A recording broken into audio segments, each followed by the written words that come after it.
So now we will talk about the forming algebraic expressions.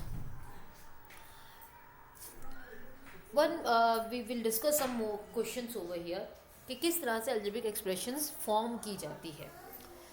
First one is saying that Sanjay is a 12 years old. I have taken one example. एक example है. अभी हम सिर्फ introductions part में है किस तरह से algebraic expressions को evaluate किया जाएगा और उसे present कैसे किया जाए. Sanjay is 12 year old. पहला क्वेश्चन आपसे पूछा जा रहा है what will be his age after 7 years. Sanjay की अभी की एज कितनी है? 12 years. अब कह रहा है कि what will be his age after 7 years. After, जब हम बात कर रहे हैं आफ्टर, दैट मीन्स उसके बाद की एज, तो यानी कि क्या करना होगा, हमें 12 में 7 को ऐड करना पड़ेगा. So that means it could be written as 12 plus 7 is equals to 19, क्योंकि ये तो इजीली हमें ऐड कर सकते हैं ना, इसलिए हमने लिखा. अभी 12 years की है, 7 years के बाद में मतलब आपको 7 years उसमें ऐड करना है, so it becomes 19. अब अगर वो क्वेश्चन कुछ इस तरह से पूछ लिया जाए, what was his age n years ago. अब पूछा जा रहा है कि n years पहले, we don't know how many years, पर n years पहले उसकी एज कितनी होगी. ठीक है, तो हमें अगो की बात हो रही है, तो दैट मीन्स हमें क्या करना होगा, सब्ट्रैक्शन करना पड़ेगा. तो यानी कि अभी की जो एज है, करंट एज, उसमें से हमें n को सब्ट्रैक्ट करना होगा. When we are talking about the after, then we are taking plus. When we are saying ago, that means we have to take minus. Okay, so ये चीज़ें हैं जो हमें बहुत ध्यान रखनी पड़ती है कि किस तरह से अलजेब्रिक एक्सप्रेशंस जो वर्ड प्रॉब्लम्स होती हैं उसे किस तरह से अलजेब्रिक एक्सप्रेशंस को में फॉर्मेशन देनी है. Let's discuss one more questions over here in the same way. Let me just erase it.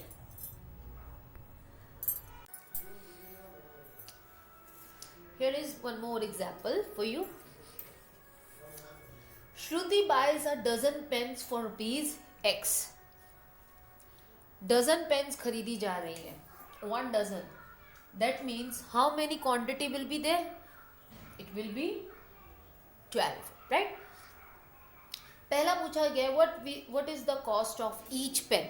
अब देखो, अगर मैं कहती हूँ कि आपने लेट्स से 20 रुपीज़ में आपने 4 चॉकलेट्स आपको मिल रही हैं. 20 रुपीज़ में आप कितने 4 चॉकलेट्स आपको मिलती हैं. तो अब मुझे बताइए कि एक चॉकलेट कितने की होगी. Exactly, it will B 5. किस तरह से आपने किया? आपने हो सकता है डिवाइड किया, और एक्चुअली में आपने डिवाइड ही किया है, बट मे बी आपने मैनुअली डिवाइड किया.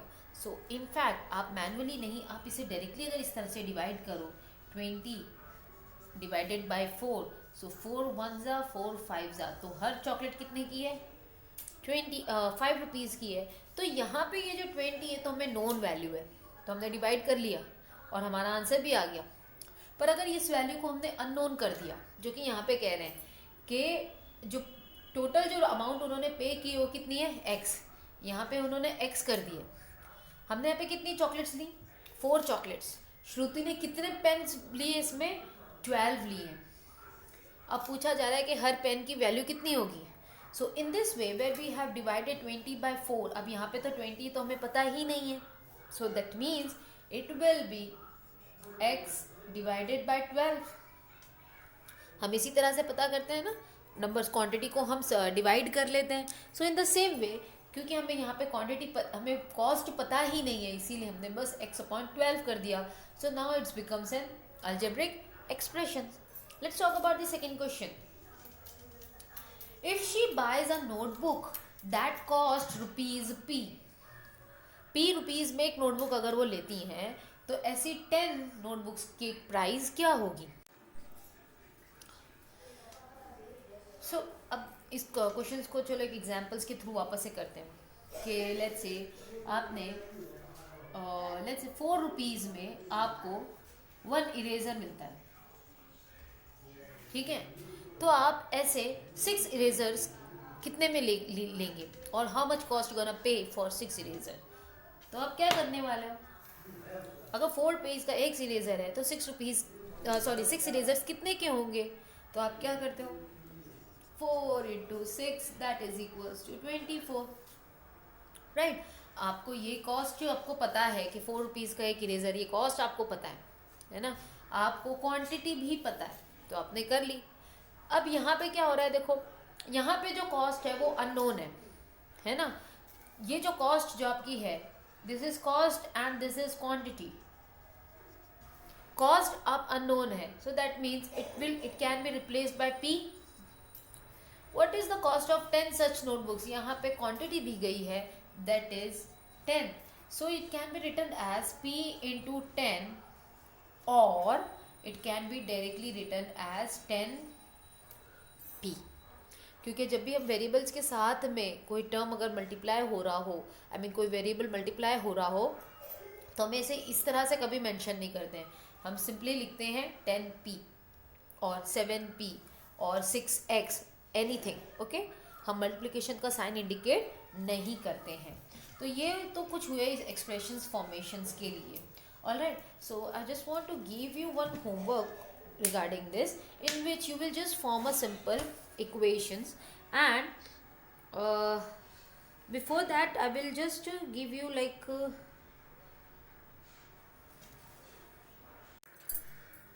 let's discuss one more type of question. अब आप यहाँ पे algebraic expressions फॉर्म करोगे जहाँ पे कुछ statements दी गई है, so converting a statements into algebraic expressions.